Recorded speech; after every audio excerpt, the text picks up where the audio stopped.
So, well, thank you for that. I think we've given everyone a good amount of time to dial in and for me to have the right slide on to start. So let's go ahead and do that. So hello and welcome everyone. Welcome to Multi-Channel Marketing. What is it and why does it matter? We are happy to have you joining us today and appreciate you taking time from your busy schedules. My name is Kimberly and I am the Channel Marketing Manager here at QGive. And if you haven't had the opportunity to work with us before, we're an online fundraising platform dedicated to helping nonprofits with their fundraising. So we do that through webinars and other resources like this one today. So today's webinar will be about 60 minutes, so around an hour with a Q&A session to follow. So this will go over the 60-minute mark depending upon the amount of questions. So we will be over an hour a little bit. Our format today is each of our panelists is going to present their topic for about 10 minutes, and it's going to be followed by a 2-minute panel discussion. And then we'll have an interactive Q&A session at the end of all of the presentations. So if you do have questions at any point, please go ahead and put those into the questions box, and our presenters will be ready to answer those and discuss those at the Q&A portion at the end. We are recording today's presentation and we will be sending a copy of the presentation deck out to everyone who registered. So please be on the lookout for that email tomorrow. And after today's webinar, you will be prompted to respond to a short survey. Your feedback is crucial in helping us determine content for webinars and other resources we create throughout the year. So please take that survey if you would. So before diving into today's presentation, so let's just take a quick peek at QGive's background, mission, and offerings. We've been helping nonprofits implement and grow their online fundraising since 2007. And as the importance of online giving continues to grow, our mission is remaining the same, and that's to help others like you fulfill their passion to make a difference. And we do that through a comprehensive suite of fundraising tools featuring donation forms, event registration, peer-to-peer auction, text fundraising. So if you're not familiar with us, we hope you check us out. We value our relationships and are proud to connect our nonprofit friends to our partner network in hopes this helps you increase your nonprofit's effectiveness and success. And so today we are excited for our first panel webinar of the year and to introduce you to 4 of our strategic partners, BDI, DNL Omnimedia, Donorly, and Oneicity. And each panelist represents their digital marketing agency and specializes in a wide variety of different tactics and strategies. And they are ready to jump in and talk to you about multi-channel marketing. So we will be covering a lot today, starting with what is multi-channel marketing. We're going to discuss donation form, best practices, website, considering that the base of all of your marketing, some digital layered campaigns with paid search, organic SEO, Facebook and display, turning social media feed into a viable fundraising channel, and then discussing 3 popular channels with email, direct mail, and text marketing. And then we will go ahead and finish with our Q&A. So let's dive in. By the end of our time together, you are going to be a channel marketing expert. So a special thank you goes out to Kim Jowl, and if she wants to come on camera, and her team at the Hillsborough Education Foundation for volunteering to be our nonprofit that we're focusing so many of our examples on today. So we hope that this webinar helps her with some of her marketing challenges. I know Kim is at an airport right now and she's going to be taking off. That's why we had our special question at the beginning. So thank you again, Kim and the Hillsborough team. Thank you. So, what is multi-channel marketing and why is it important? Well, it refers to the practice of interacting with donors using a combination of indirect and direct communication channels as part of a single strategy. So maximizing your opportunities. And I like to think of it like the lanes of a swimming pool. The ropes of that pool can be arranged so that each lane is either an equal size, or the ropes can be moved around so that some lanes are bigger than others. And so just imagine each one of those lanes as a marketing channel. And so a well-balanced approach is to optimize those lanes and so that you don't have too many or too few. So just like your marketing, you don't want to have too little or too much. And a lot of this will become clearer as we jump into today's topics. A lot of times it's easier to think about multi-channel marketing in inbound, outbound, and traditional. So as seen here, some examples. Inbound focuses really on educating potential donors, gaining their trust with the purpose of developing relationships with them and growing your brand's familiarity. So some examples: social media, pay-per-click, SEO, but some of these can also be in an outbound channel, with outbound referring to activities where you're reaching out to your prospective donor or supporter with the explicit intent of achieving a specific action. And then traditional marketing tends to be broadcast, outdoor. We're not really going to be covering that today. We're going to jump right in to the topics of the day. And donation forms, it's something after my own heart because that is what we do at QGIF. So did you know that 54.8% of donors now go online to make a donation? And 83% of people who land on your main donation page won't make a donation? Or by something as simple as making your site and your form mobile friendly, you can increase donations by 216%. In our follow-up email, we will be including some more information on donation forms and best practices. But what I wanted to do was go and specifically talk about the Hillsborough Education Foundation form that they currently have, and then a form that we put together for them. So let me jump real quick. Oops. Sorry.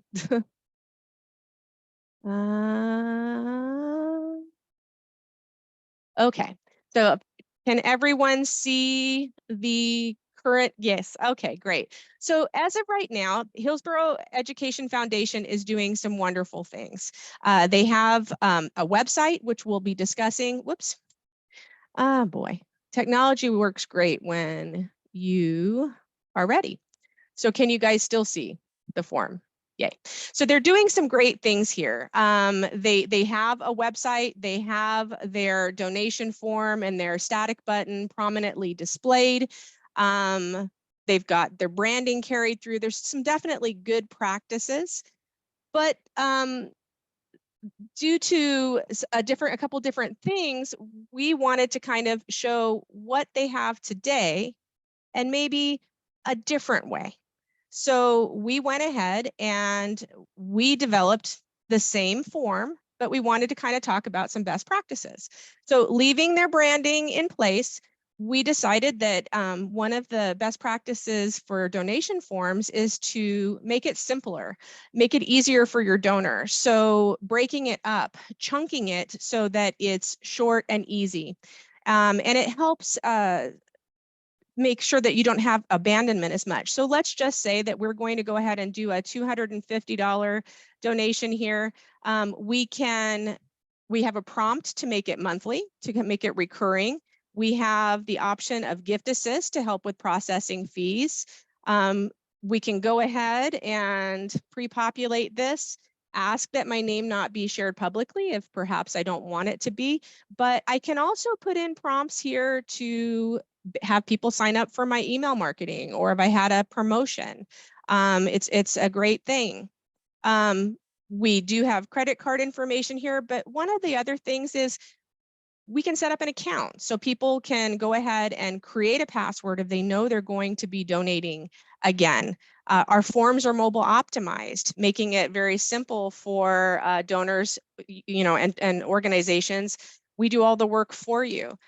So there's definitely some wonderful things to think about. And Kim, we have this loaded into your account for you. So at any point you want to come back on and use it, then please do. Let's see. So I guess let's just go ahead into our first 2-minute discussion. Brendan, I know you probably would like to jump in and kind of, Stephanie, everyone kind of talk about some of the donation form things that you see on the new form, the old form? Yeah, I can reiterate some of the things that you'd mentioned there, Kim. Certainly, one of the big differences in the forms was the size, right? If I'm getting to a form and I'm on my mobile device, which we know that traffic is, trending more and more towards mobile, just in general in donation forms, it's going to be really hard for me to complete that first form versus the fully mobile optimized form. It's a huge difference. Certainly, that 216% conversion rate or increase in conversions is real. We see a lot of abandonment when folks aren't using an optimized form. So I definitely would want to reiterate that. And then the other thing that, as we were redesigning and doing the research when we were building out our new forms, we really learned that just web forms in general have become more segmented. It's not just the single long form that we maybe started with many years ago. It's a form that can be chunked into individual simple steps and get that ease of commitment to each step from the end user. So I think you may have noticed that as Kim was reviewing that second form. It's a much more optimized form intended to be easier to fill out based on how we're used to using the internet these days. So those are the two things that I certainly wanted to point out, and I'm sure that the experts on our panel here could add some additional. Yeah, I think, Brendan, something that's interesting to me, forms for nonprofits went to one-step forms. So they got really long because we wanted to reduce the amount of clicks. And then we went back and looked at what Amazon's doing, what Apple's doing, what all of the e-commerce sites are doing. And they're not just one really long form because you get more fatigue.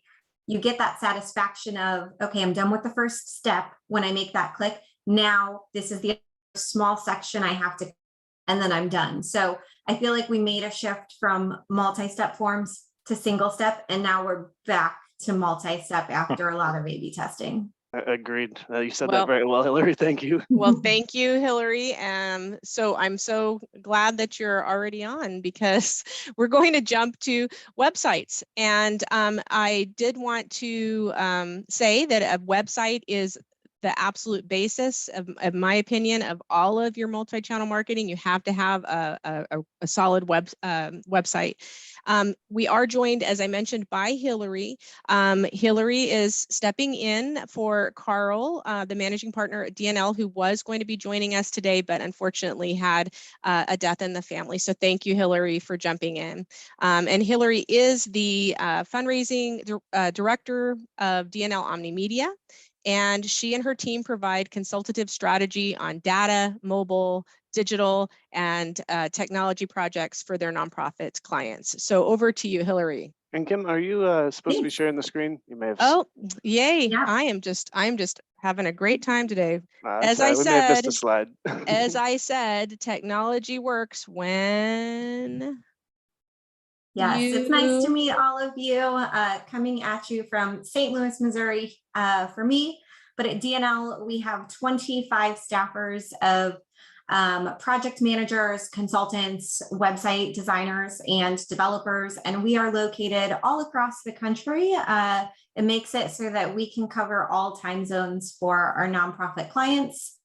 We only work with nonprofits. So from small family foundations to large federated organizations, we work with all shapes, sizes, verticals. You can see more of our clients on our website.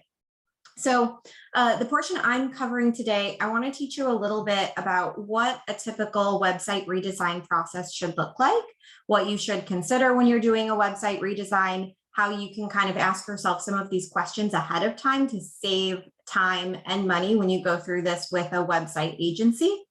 And then we're using our friends over at HEF as our sample client, noting that we have had one discovery call with them, and then we've just done some research on their website.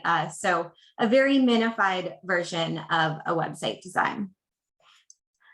We've already talked about who we are, so we can skip right there. Perfect. Okay, so we're using HEF as our sample client, and with our process, we try to catch all of the important business requirements during the discovery and scope phase.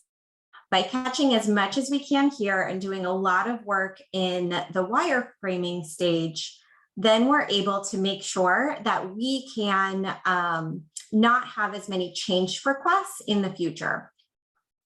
So the first step is discovery and scope. This is when we ask 101 questions during the course of multiple discovery calls. We confirm the scope, which sets expectations for the budget and timeline. Once that's done, we move into the fun part, which is wireframing. A wireframe is a grayscale representation of what your site's going to look like. We let our clients join us in this process, so you get access to our wireframing tool so you can move images up and down, move different content blocks. It makes it a really process, and it helps save hours during the design phase so that all we have to do is apply your logo and your brand. Next, we get into site development and then launch, prep, and testing. So we can go ahead to the next slide. All right, so let's pretend like we are in discovery with HEF. So we hosted a small kickoff meeting where we learned some of their goals. Their first goal and their primary goal that we learned about is to recruit more mentors for their students. From doing a site review, we found that they're already using WordPress as their hosting environment. And that's great because it means that they can stick with a best of breed solution and they don't have to learn something new. The rest of the things we haven't totally covered. We've looked at their brand assets and we know that they have a lot of really good imagery on their site that is original to them. So they're not using stock imagery, which is wonderful. And we haven't talked about integrations yet, but it's definitely something that we would, and then come up with our implementation plan. So we can now go ahead and take a look at the HEF website, which is our next slide. Oh, perfect. Okay. So when you first view this page, I want you guys to take a look at and think about this, put it in the chat. Where does your eye go? In the English speaking language, we know we read from left to right. So you probably look at the logo first, then your eye probably jumps to the banner, and then that donate button's calling us out too. So your eye kind of goes all over the place. How long does it take for you to recognize the organization name? We see it's up there in the logo, but it's a little bit small, so that might be something that we can improve. I also want you to see over here that on the left-hand side during our mobile screenshot, we have the supply drive is being focused. On the right-hand side, we have mentor a student. So all of these things, it's two different because we have sliders. What else they're doing well, they're using real, not stock imagery. They've thought about the mobile experience. So you can see that the phone number on mobile is prominently displayed. They have a friendly mobile navigation so that you can tap and then go to the next item that you need to. And this little icon at the bottom left of their screen, that's an accessibility icon. So you can make the screen bigger or smaller. You can change contrast. And they also have a bilingual site, so you can switch between Spanish and English. Lastly, one thing that we really love about this site is that they have specific content for different personas.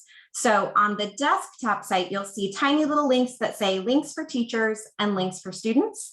It provides resources based on the audience that's coming to their site. That's also something that we were notified of during the discovery process, that those are their two primary audiences right now visiting the site. So let's take a look at some recommendations that we would make. Next slide. Perfect. So here is the beginning of our wireframe. So the three things that we would do is focus on first impressions here. I really think that to this site, it's funny, scroll down past the first view, they have a really great site. It's not too busy. It's really, to me, this first impression. And we know that it takes about 50 milliseconds for visitors to form an opinion on their website when it loads. So we really are just focusing right now for this process on what happens when you first load the site. So we would recommend simplifying the logo. HEF is great. Having a logo is great when you're a brand's name like Google, who can just display an icon. Really want to focus on promoting the org name. Do a little bit of a simplified version. The next thing we would do is replace that slider with a static image or video it's focused on a single call to action. We'd also make it full width. A lot of studies show that just 1% of your website are actually clicking to the next slide. And then we would redo the navigation. So see in our wireframe, we've rethought the navigation so that it's focused on where we're trying to get people to go. We've scrunched down some of the informative pages and put those under About Us. And then lastly, you'll see on our homepage, we're calling out our initiatives so that we can show people that they should keep scrolling down the website to see more content. All right, so finally, we have a really simple version of a first design. Again, not having, all of their brand assets in these discovery calls. But what you can see here is the cleaner logo makes it so that when you look at this page at first, you see the org name right away. Their name tells you exactly what they do. So I know that this is a great organization just by seeing that logo. The navigation focuses on the actions, and a pro tip is that little down caret next to each of the words in the navigation is your users that by highlighting over it, there's going to be subpages instead of just one click. The number one goal is front and center. So we've made this full width on the screen. We've taken away the slider, and then this little design trick right below the image where the image kind of overlaps the background just makes it a little bit modern design so it's not as chunky looking. And lastly, our initiatives, which I've already mentioned, as you scroll down, it invites the user to keep scrolling versus seeing that I'm at the end of content and my eye should draw back up towards the navigation. So we're putting that informative content so that they'll keep scrolling down and seeing what's underneath. Last but not least, we really increased the amount of high contrasting colors. It makes it easier to focus and to read. So if you have a lot of words and a lot of content on your site, using higher contrasting colors just makes it easier for users, especially audience members that might be a little bit older in to be able to sit and read on a screen. So this is their new sort of semi-suggested design. That's everything that I have for you guys. So I'd love to break it back out into discussion to see if you guys have any thoughts.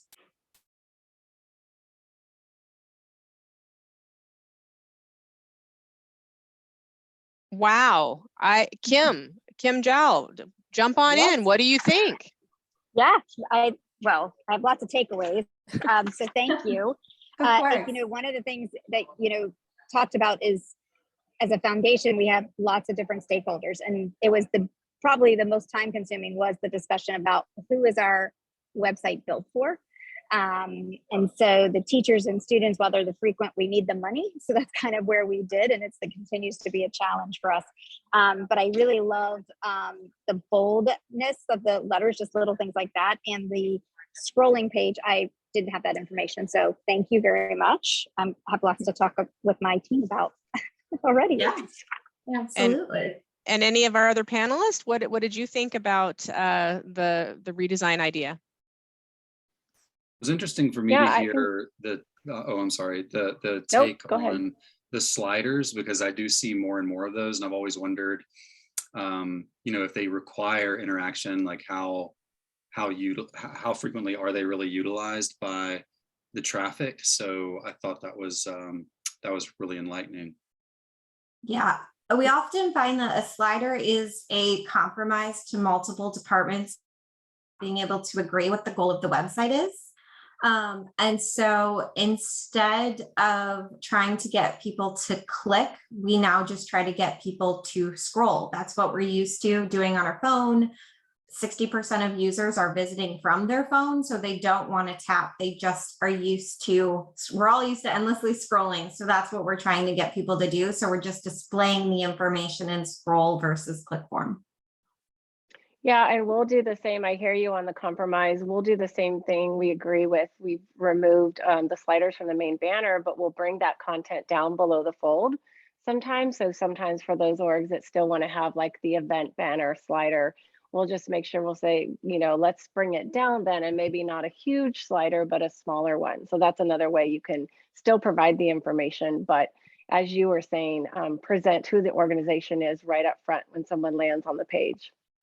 Well, love it. We're going to keep moving. I'm glad that you're on camera, Stephanie, because I believe you are up next. So for those of you that might have dialed in late, if you could hold questions and put them into the Q&A, and we'll be doing a Q&A at the end of all of the panelists. So we are going to go from websites to SEO, paid search, and advertising.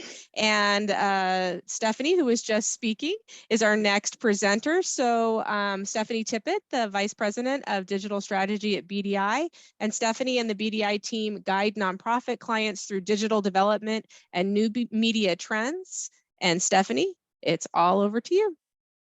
Awesome, thank you. I'm really excited to be here today.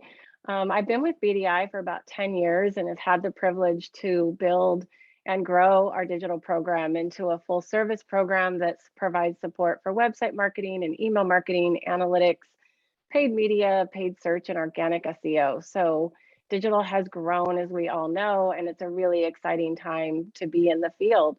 My topics today are going to focus on analytics, paid search, display, Facebook, and organic SEO, which is a lot, I know. So I'm just going to jump right in. But first things first, what's really important before we even talk about paid media and driving all this traffic is making sure that you have a really solid analytics and tracking methodology set up for all of your campaigns. So at BDI, we use the Google suite of products, and that's going to include Google Tag Manager, Google Analytics, Search Console, and Data Studio. So I thought I would just give you a really quick overview, and you can Google these things also to learn a lot more about them because they are pretty thick. But Google Tag Manager is really important for all of your tracking. Tag Manager is a container of code that's installed on your website and on your donation pages. And what's really great is that QGIF supports that, and not all donation platforms do. And so it is when we're evaluating and recommending a platform for our clients, the number one thing we ask is, do they support tag? And if they don't, then it's really not a good solution if you're going to be exploring paid media.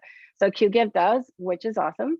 And that tag, the tag container then allows us to create multiple tags that then track revenue and traffic and form signups and really anything that you want to track and measure on your website, you can do with tag. The next thing is Google Analytics. I'm sure everybody has a Google Analytics account by now.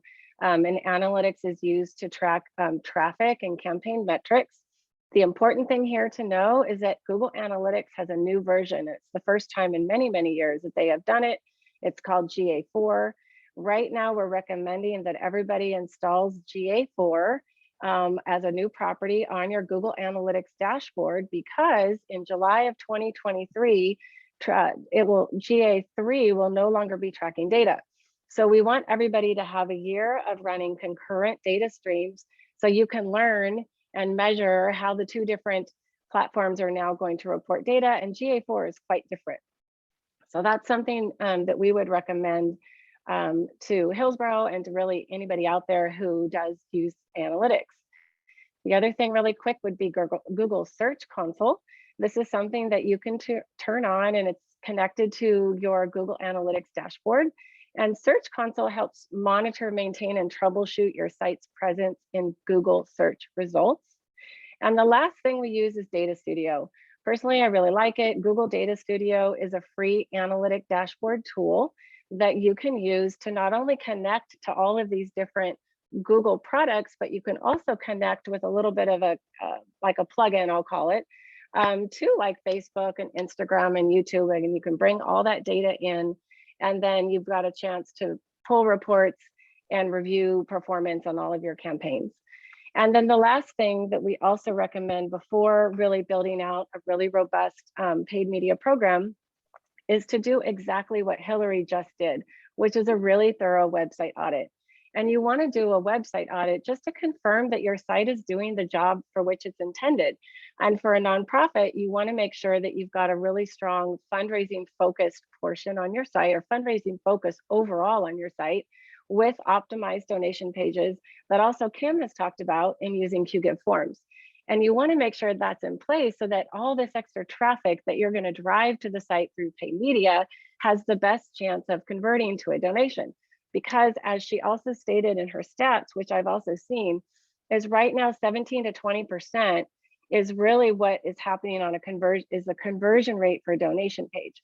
So obviously that sounds like a good number, but then 83% aren't converting. So we want to do everything we can to improve that conversion rate. So that's my spiel on analytics and tracking, which is super important. So next we're going to talk about building layers with paid media and paid search. And I say layers because also we have to keep in mind that there's all different levels of budgets out there, right? So not every organization is going to have a $500,000 budget to just go and blow out into paid search and display in Facebook. So we really have to take our time to build our program. So we can start, and we're going to talk about paid search first. So we can go on to the next one. Thank you. So we use paid search to drive traffic to the site, to drive donations, generate interest in upcoming events. And I wanted to show you, this is just a quick example of obviously what paid search looks like. And paid search, just to back up on a definition. So this is allowing companies to pay search engines like Google or Bing to place their ads higher up on, if you've heard of the word SERPs, what that means is a search engine results page, which is what you see in this example right here. So people are paying to get that #1 spot, which is, really tricky, and it can be expensive to do. But what I wanted you to know about, so paid search is really valuable. It really is a foundational layer to your paid media program. There's some new stuff that's happening. So one thing you should know about, it's called RSA versus expanded text ads.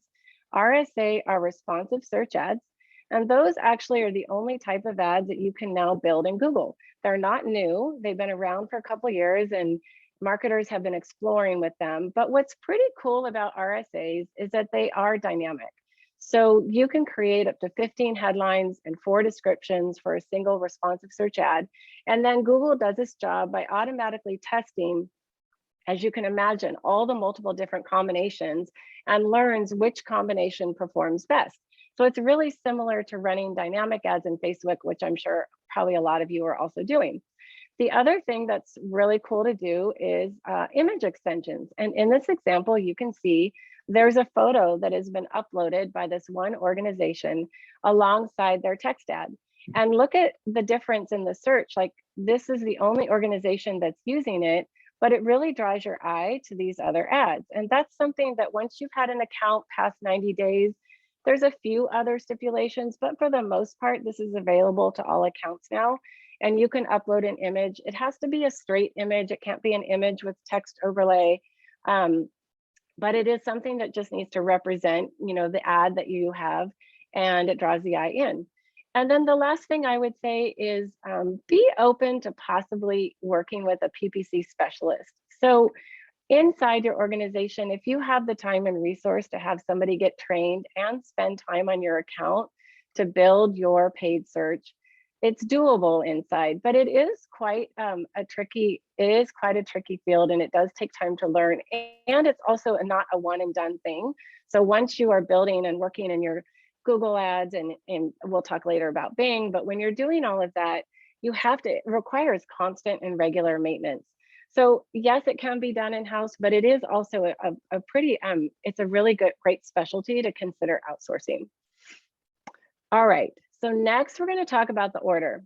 So when you are first entering into paid search and you're a nonprofit, #1, sign up for Google Grant.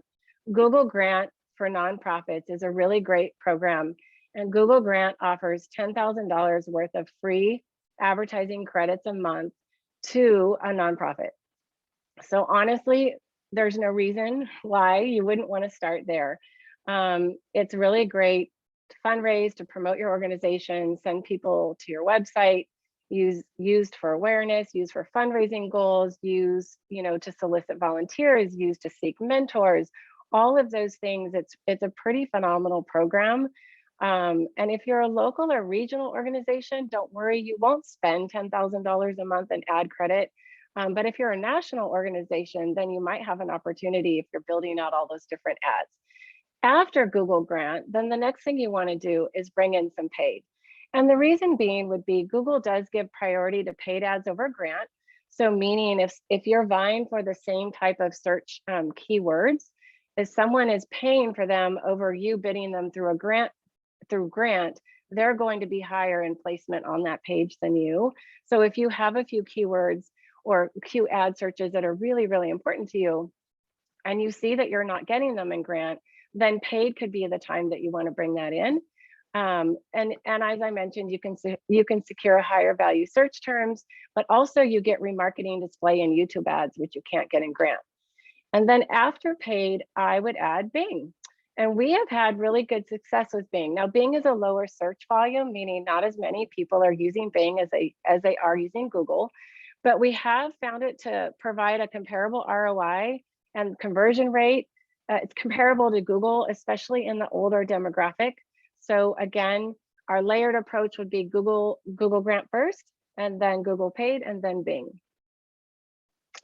All right, but something important to remember is in your market, there's going to be a limited amount of search volume available, right? So there's only so many people in your market who are searching for something that's related to your cause at any given time. So after search, then the next thing that you would want to add, if you have the budget, would be to bring in some paid media. And this is going to be using display in Facebook. So what are display ads? I know everybody knows that, but I thought I'd show you an example anyway. A display ad would be an ad that you see when you go to a third-party website, like a news site, you go to CNN or you go to a shopping site, and you're gonna see like these ads that are sidebar ads, or maybe you see the big push down banner. Display ads come in a lot of different sizes.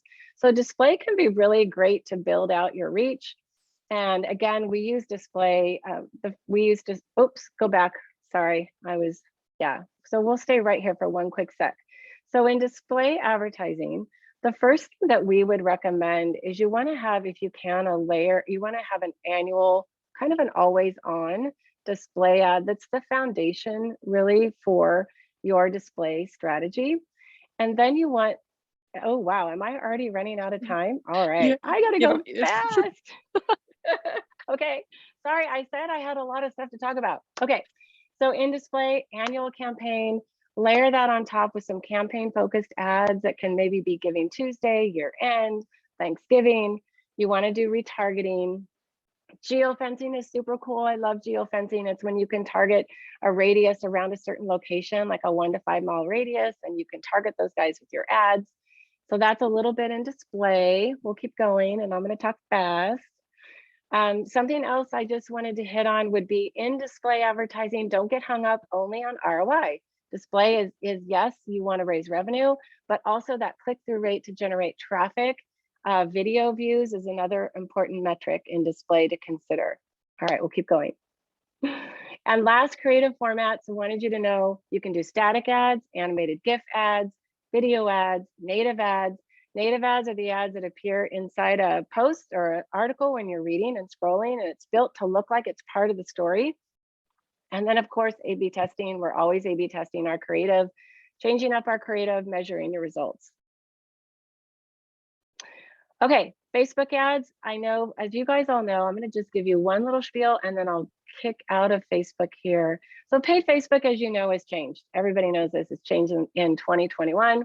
The attribution window got reduced. And also, of course, the big kicker was with iOS 14, it introduced privacy restrictions requiring users to opt into tracking, which is, I guess, okay for the user. I will say for me personally, I stayed with tracking because I'd rather have personalized ads for me. I'm good with that. I hate all the junk ads, but a lot of people decided they didn't like the tracking. So what does that mean? It means that we have less data to go on right now, which did hurt a little bit our targeting and reporting and optimization, but there are solutions and there are ways to get around that. So we use Facebook for fundraising and awareness, as you know.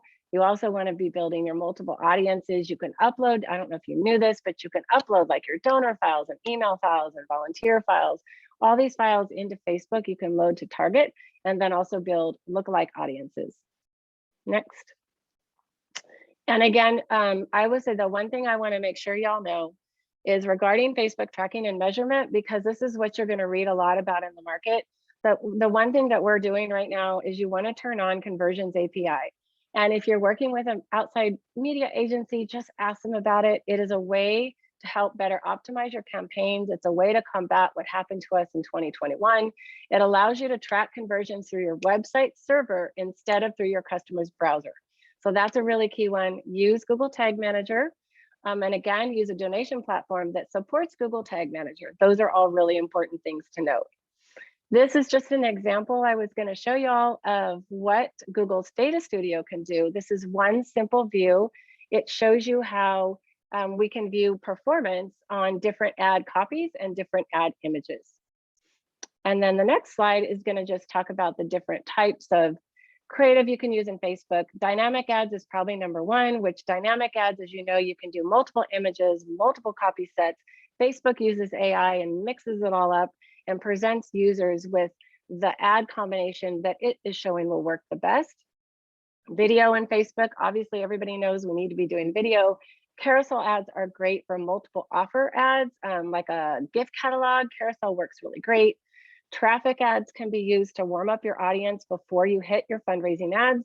And then of course, email acquisition.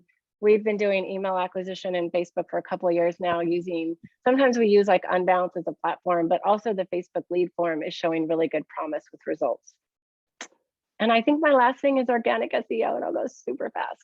Okay, so organic SEO also a super important piece of your digital marketing. As you know, first of all, publish fresh content. Google rewards quality, relevant content. You want to build on-page SEO. On-page SEO, because they use this particular website we've been talking about is WordPress.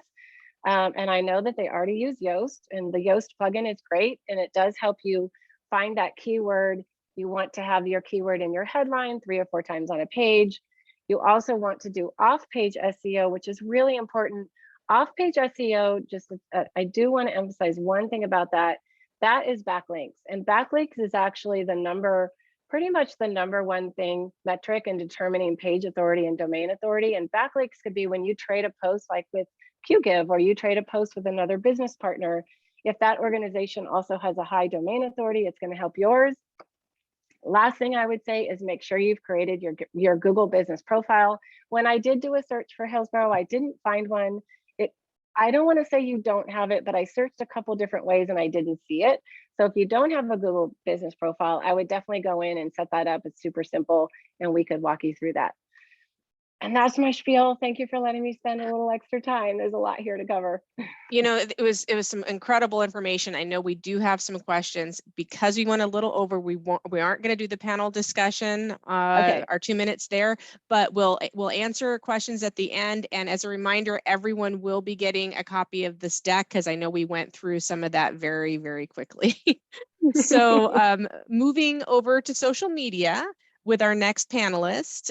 Did you know that over 48% of the world's population used social media in 2021? I found that just astounding. So to speak on this is Ryan Thomas, president of Oneicity. And Ryan and his team help nonprofits develop and execute their fundraising campaigns using various channels. So Ryan, why don't you jump on in here? Great, thank you. I think most of that 48% is my grandparents on social media, liking apps and sending me crazy friend requests and getting hacked. But today, one thing to remember is YMMV.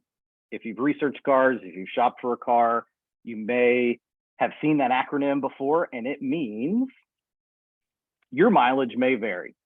There are very few universal best practices, not just in social media. So if it seems like a good idea to you, test it, regardless of if someone has said, hey, this is absolutely the worst thing to do. Nobody knows your followers, your people, your tribe like you do. So if it resonates with you, you think, hey, I think this might work with my people, then give it a try. And just like a fire will expand in a room and suck out all the oxygen in that room, social media is a channel that if you let it, can consume all of your dollars, all of your time, all of your budget. So next is the first question I always get for people is, how do I know it's working? Well, sadly, there's no one metric that rules them all. They're all kind of a different piece of the puzzle. The only way to see a full picture, a bigger picture, is to choose multiple metrics and evaluate them over a longer period of time. But you have to remember that things are changing, and Stephanie kind of alluded to it, that privacy is becoming a much bigger deal. Private browsing, incognito, iOS changes, Google's changing. So it's becoming harder and more of a hassle to try to attribute actions taken on your website or your donation page to your efforts in social media. It is what it is. There are ways around it that we can talk about in another session, but just know that it's only going to get harder. Next is, what do I post? We all have that relative who only comes around when they're asking for money, or they've got a business idea that you've just got to invest in because it's going to be a sure thing and it's a can't miss. Don't be that person.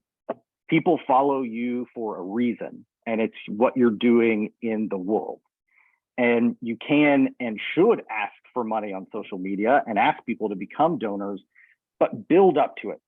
Skyscrapers are built with the foundation first and the scaffolding, then they add the fancy facade and the windows and all the other things, just like this. Your social media should be the same way, should build up to the scaffolding. Well, what is that? What is scaffolding? It's 4 things. First one is problem. Ask yourself, what problem are we trying to solve? What are we fighting? For Hillsborough, it's many kids in Hillsborough County don't have a chance at a successful education. Solution is the next one. Ask yourself, how are we solving this problem? For Hillsborough, it's something around ensuring students have the supplies they need and teachers have funding for innovative ideas. This third one, participation, people have seen posts about the problem. I've seen posts about what you're doing about it. The natural question next is, where do I fit in? And it's right here. This is the ask. How can followers partner with you? In their case, giving $35 to provide a backpack filled with school supplies. This last one, consequence, is the hardest one, but it's also the most important, because people need to know, your followers need to know that there are stakes to this. Just because I don't give, this problem isn't going to just go away on its own. We need to come together and solve it. Just like the credit card company, if they don't put a due date and a penalty on my bill, I'm not going to pay it. They're not going to give my money. So what are the consequences of not addressing the problem? Something around kids who don't get a good education are more likely to stay in the cycle of poverty. So that's great, but how do we take those questions? You've answered them for yourself, and how does that become social media posts? And how do we use that to become more followers and get people to become donors? Let's look at some examples from Hillsborough's Facebook feed. First one, the problem. More than 50% of students lack the basic resources to succeed in school.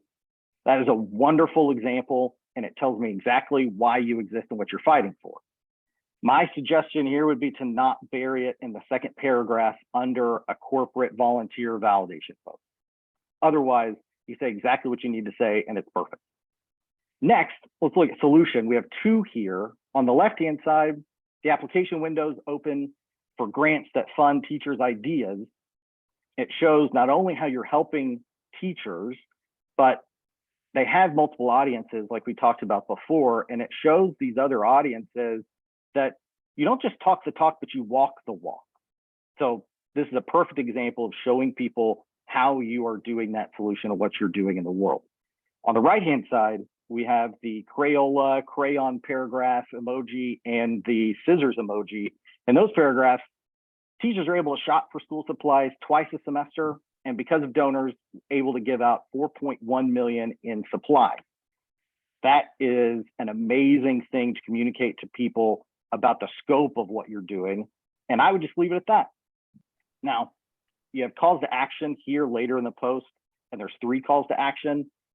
If you have 3 calls to action, you sort of have none because it's not exactly clear what you want me to do.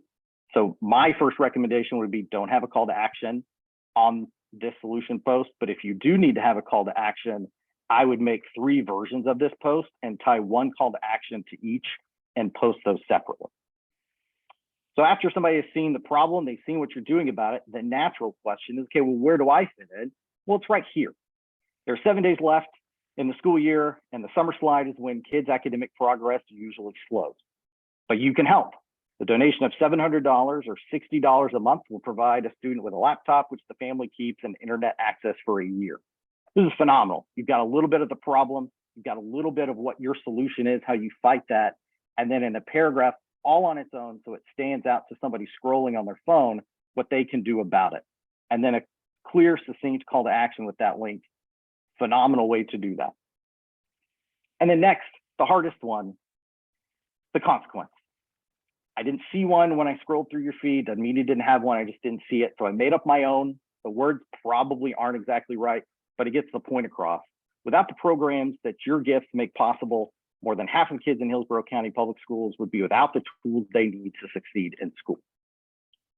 So now let's look at some post topics to try and some to avoid, but remember, your mileage may vary. Behind the scenes posts, wonderful. Anytime you can bring followers inside your organization, show them around, give them a peek behind the curtain. Ask posts, like I said, you should totally be asking for money, and it's totally doable on social media, but you just have to build up to it. You can't just show up and start asking for money every day and posting 3 times a day about it. Share success stories, shocking relevant statistics.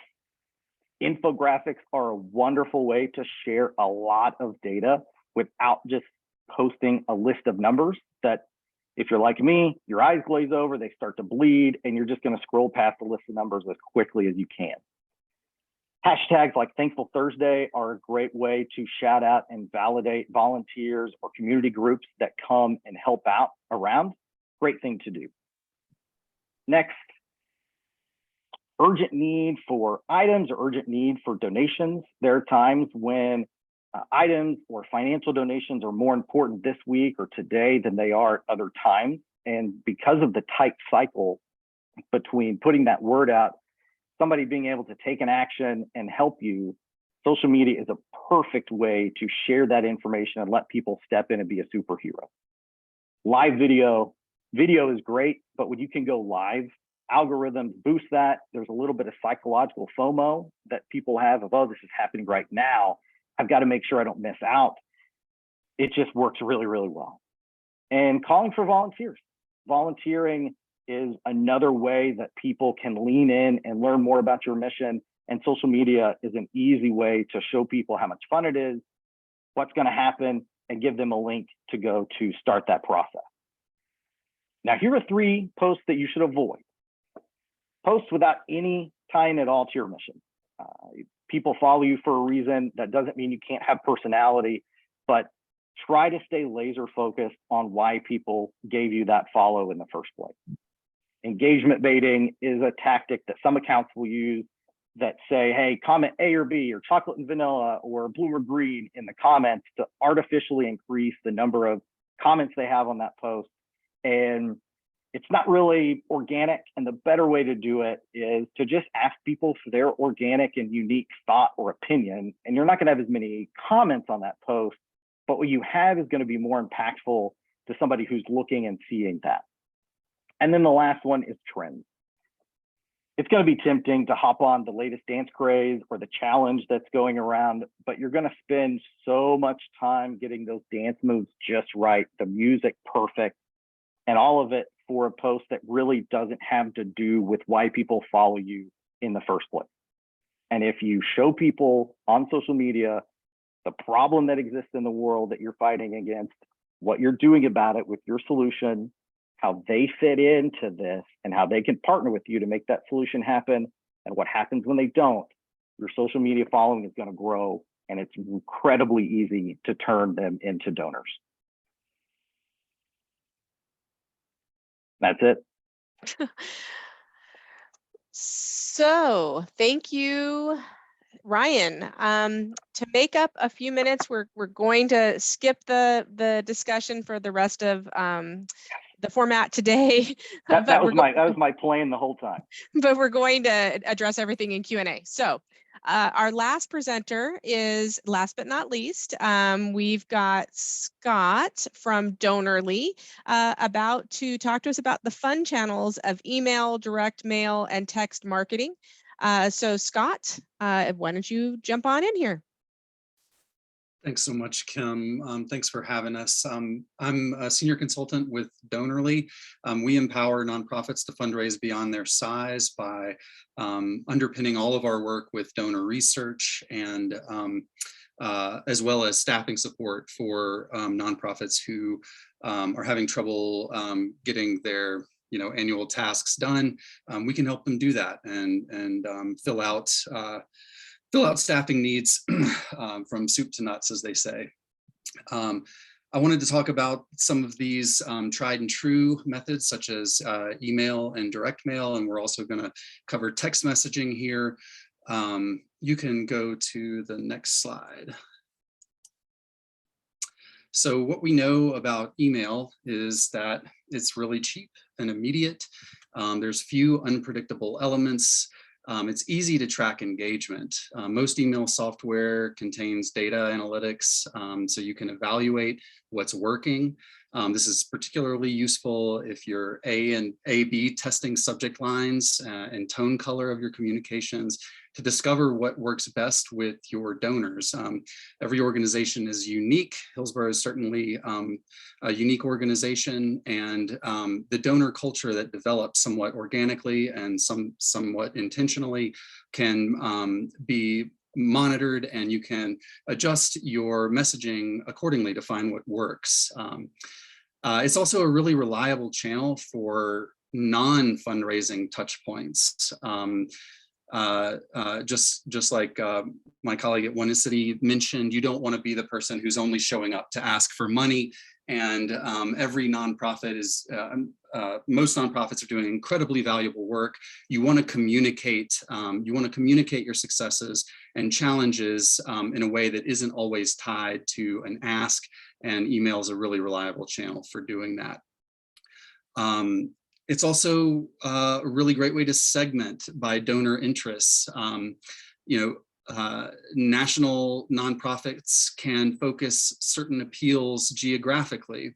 Any nonprofit can focus appeals on a specific program by donor interest. Now, I think in Hillsborough's case, they have so many different things that they are funding. It can become, this is a great example of the unique setup of every nonprofit. It wouldn't make sense for them to send out 800 different emails according to every program that they're trying to get funding for. But in some cases, when those segments can be a bit larger, you can target. If it's possible for your organization, you can target by age, you can target by gender, you can really target by message. And for some organizations, that would be incredibly important to build that nuance into the email communications, and for others, not so much. So just want to let you guys know that I know that you've likely looked into all of these things before, and you likely have a really good understanding, hopefully, of your donor support group, and what works for one may not work for others. And email just has a very nimble possibility for managing those types of messages. One thing that I have heard often repeated, it sounds glib, but it's true. If people are not unsubscribing, you aren't sending enough emails.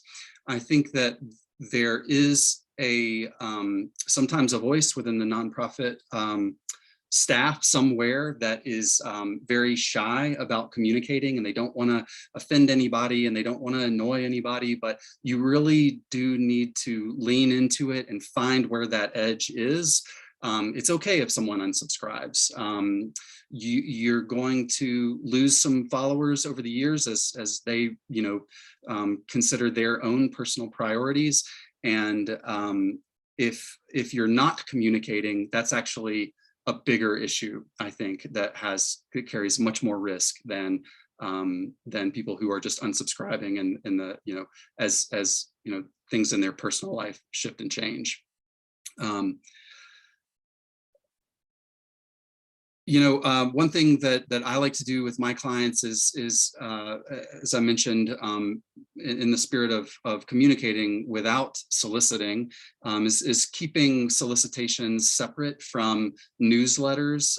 This also makes it really easy for people to manage their own communication preferences and subscribe to certain types of communications for you, and all of that. It's just not easy to do that it's not as easy to do that in any other marketing channel as it is easy to do in email. Next slide, please. So I want to talk about direct mail, of course, and there's plenty to think about here, and I'm seeing across the sector a little bit of reticence from lots of nonprofits who are concerned about the rate of return for direct mail. And I want to demonstrate how this can be deceiving. I know that at Hillsborough right now, they're not doing a lot of direct mail. And this is one area I think that we would really like to lean into and develop. And I'll show you why. I've got some statistics to back it up. But in any case, direct mail is the most traditional and recognizable to donors.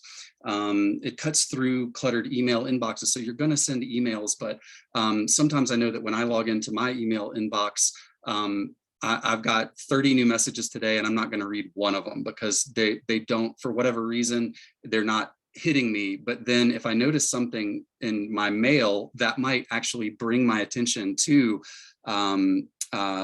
the mission of a nonprofit that I support, and I received their email, but maybe I didn't see it, or maybe I flagged it for later, and the direct mail actually supports the email solicitations as well. So all of these channels, again, as was pointed out very deftly in the blog that Kim shared this morning, they all support each other. So that's another reason why I think that direct mail is important. Even if they don't reply through the reply device, it is serving as a brand touch point for you, and it is reminding your supporters that that you're out there and that you appreciate their help. It also, it's great for older donors who write checks. The average return rate in the sector, according to the Direct Marketing Association, is 4.4%. I'll just tell you right now, I've never seen a return rate that high. For my clients, that doesn't necessarily mean that it's doing badly. I think that a 2 to 4% is probably return rate is more likely. But another great way to use direct mail is to send handwritten thank you notes. There's also now these great programs that will allow you to do more of these. I know that no one likes to think about, shoot, I'm going to have to this week write 10 or 20 handwritten thank you notes. There are great service organizations now that can actually do handwritten notes for you, but it is absolutely a channel for direct mail. It is absolutely a touching thing to encounter. I've received them sometimes from organizations that I support in very small amounts. And when I get them, even though I know it's a part of the playbook, because I'm a nonprofit professional, it's not a cynical response that I have. I appreciate it. I see the pressure on the page that the person used with the pen, and the fact that they thought of me and are reaching out to me, again, without a solicitation. It draws others closer to the organization. And I've seen this prove out anecdotally time and time again. And this is a great way to employ donor research, because you can segment, again, as you could segment in your email stuff. It allows you to segment by capacity, by donation history, and by their engagement to reduce your overall spend. So some things that you can think about removing to clean up that spend a little bit, because you don't want to overdo it, right? If you're looking at a 2 to 4% return rate, who can you not send direct mail to? This would be digital donors who give small amounts. They might be fine with receiving digitally focused messages. Lapsed donors by 3 years or more. I mean, you can come up with a program to kind of bring them back on, but you're going to skip sending them direct mail if they haven't given you, if they haven't replied in 3 years or so. And your monthly giving members who are giving every single month, you'll wear them out quickly if you start sending them additional solicitations when they've already they're already demonstrating huge commitment to your organization by giving to you monthly. So you can just, remove those folks, I think, and reduce your overall spend. But be sure to include everyone whom you only have mailing addresses for. That seems obvious. Routine annual givers and older constituents, and those who write checks. You don't necessarily have to do an age append to get the specific ages of everybody. You can look at who is responding to direct mail solicitations, and you just want to include those folks.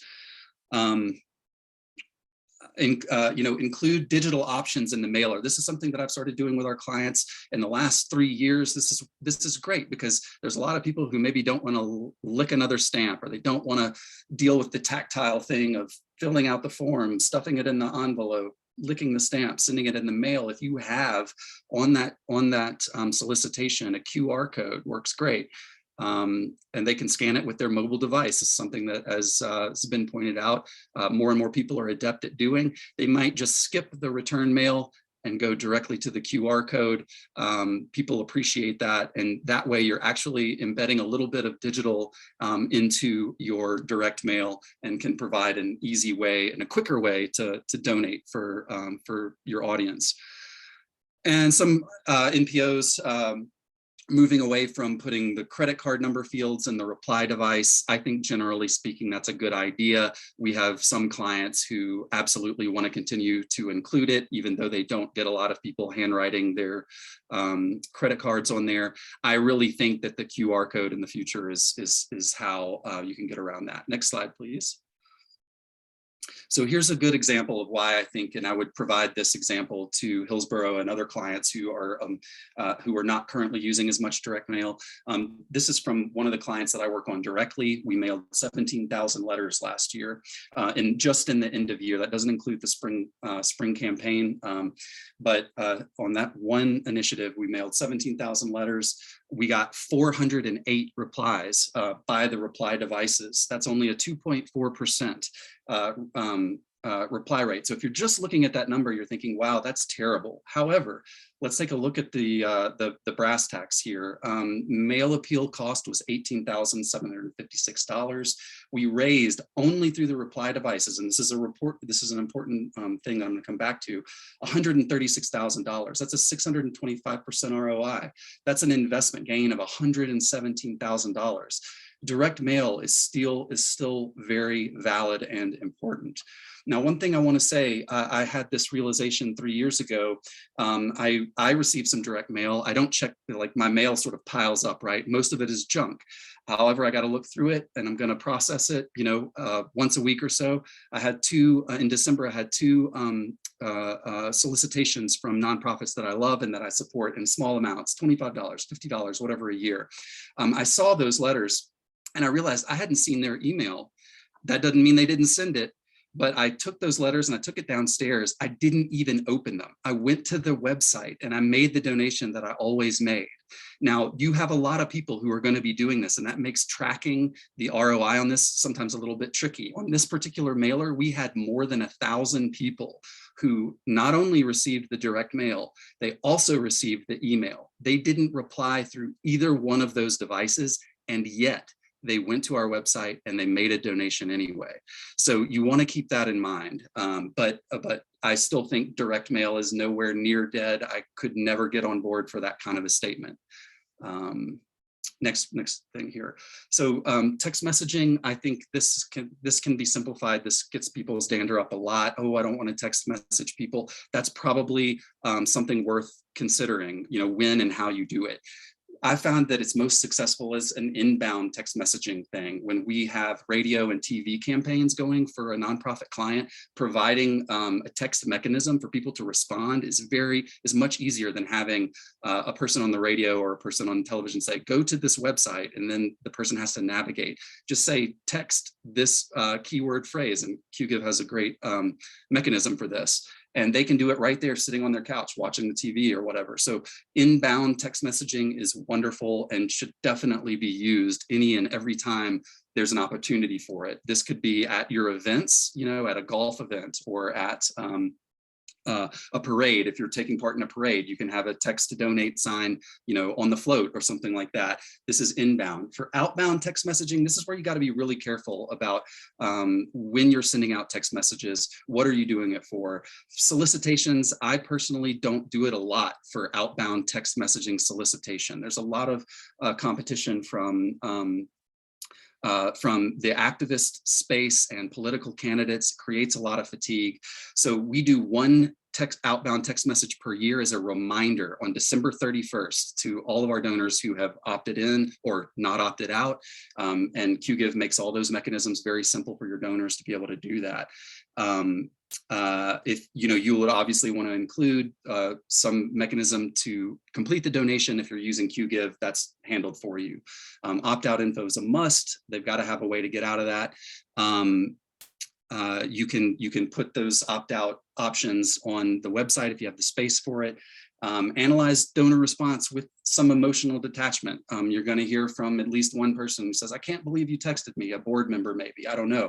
That doesn't mean that you shouldn't do it at all. It just means hear that feedback and think about, is this one person or could this be a whole group of people? And you can calibrate according to the tolerance that you're seeing in your donor culture. Yeah, I already mentioned competition from political candidates and things like that. So the real takeaway here, I think, from this entire presentation and panel is that multiple channels are required for success. You don't want to be a one-trick pony.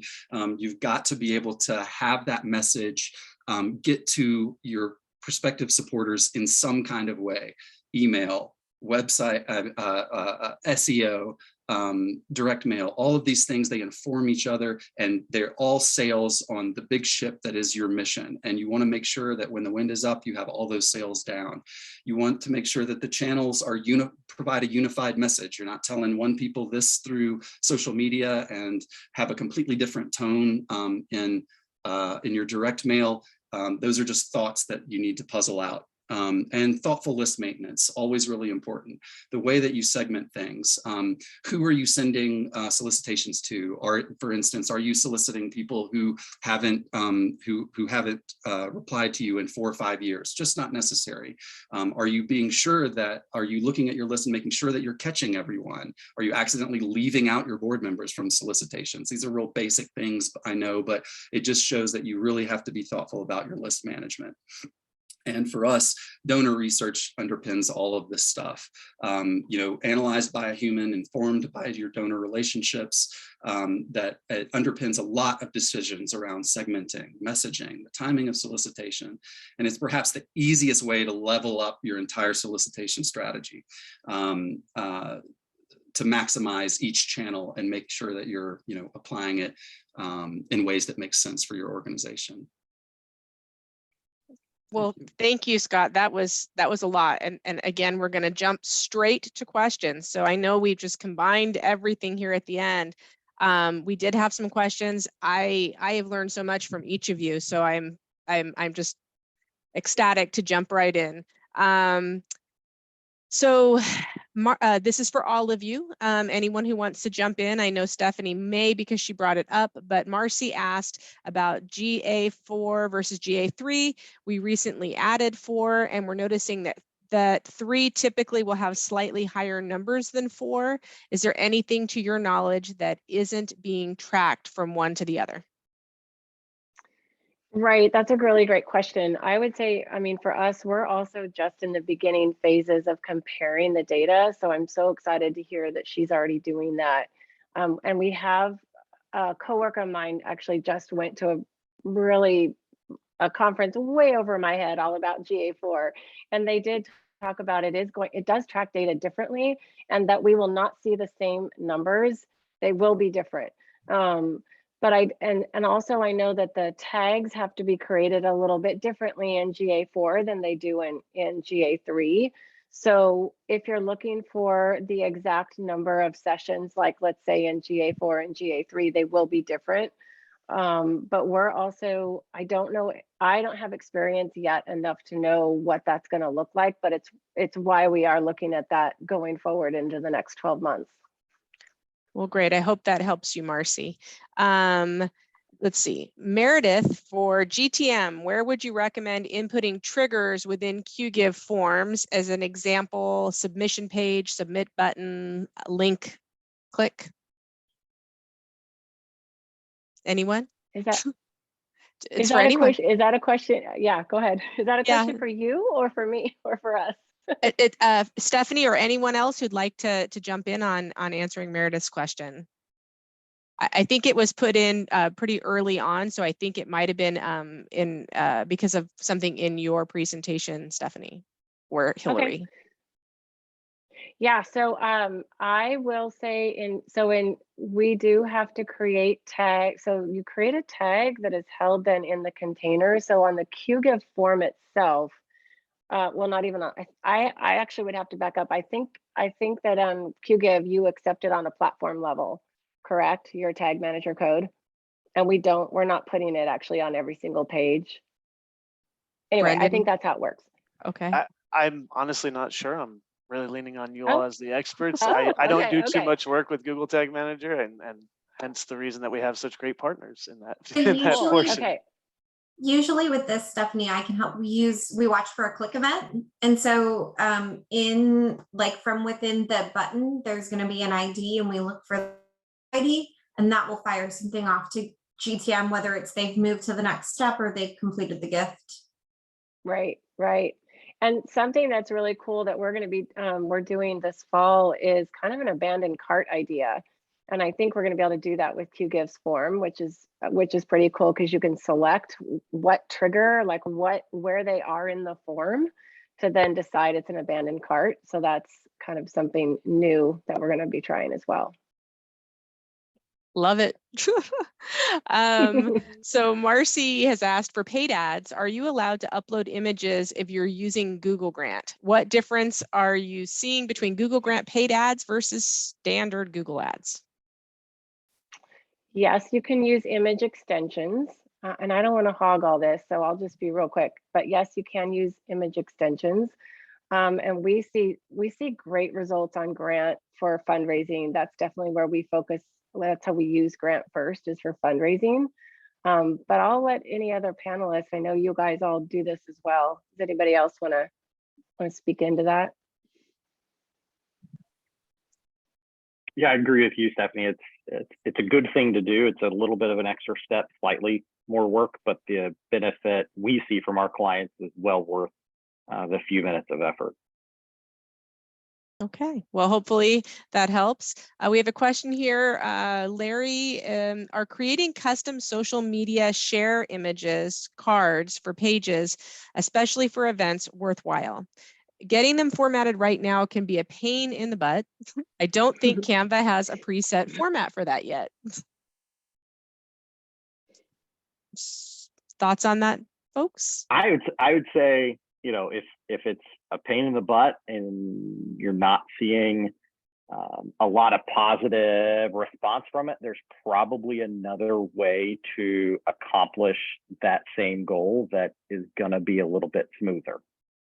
I don't know your event specifically and your flow and how that works and at what point you're sending it, but I'm not a fan of sinking time into something. If it's a pain in the butt and it's sucking up resources and time, then there's probably a better way to figure out how to do that. Anyone else on the panel want to jump in there? I agree. But, you know, I want to say, Larry, Canva is constantly adding more and more templates and everything. So I wouldn't give up on it, though. Yeah. For an event, I would say that we usually have, like, we'll usually drop the logo into a pre-formatted, like we know it's supposed to be 600 by 300 pixels. We just drop the logo so that at least it's not cutting off the name and important details of your event, and then make sure that the text underneath it has that information. So we usually just use the logo for a special share only image instead of having anything special. And there was a discussion going on in the Q&A about this one, and I think that folks helped answer, but it was, last I heard, Wix also wasn't very SEO friendly. There are different themes. So I guess talking about Wix versus WordPress, if there was any thoughts on that. I think the decision was that they were going to question their move to Wix. Wix is a very lightweight CMS. If you don't have budget or technical resources, it's something that you might be able to do on your own. Most nonprofits need a site that is loading fast, can handle any type of e-commerce. They want to do A/B testing and have different designs. So I would say a little bit of a more robust CMS system. Maybe that's not all the way to WordPress. Something that's a little bit more robust is probably going to be better. Well, thank you for that. So those were our questions. I know we did go over. We knew we would go a little bit over. So just reminding everyone that we will be sending a follow-up email with some resources to all the partners today, a recording, the deck. They all participated in a fabulous guest blog that we'll be sending you a link to. So thank you everyone, all of the panelists, all of the attendees. We hope that everyone learned more about multi-channel marketing. Thank you to Hillsborough Education Foundation. We hope some of the tips today help you with your marketing. As you dial off, please don't forget to complete the survey. And again, thank you, and we will be in touch. So thank you, panelists. Thank you, everyone. Bye.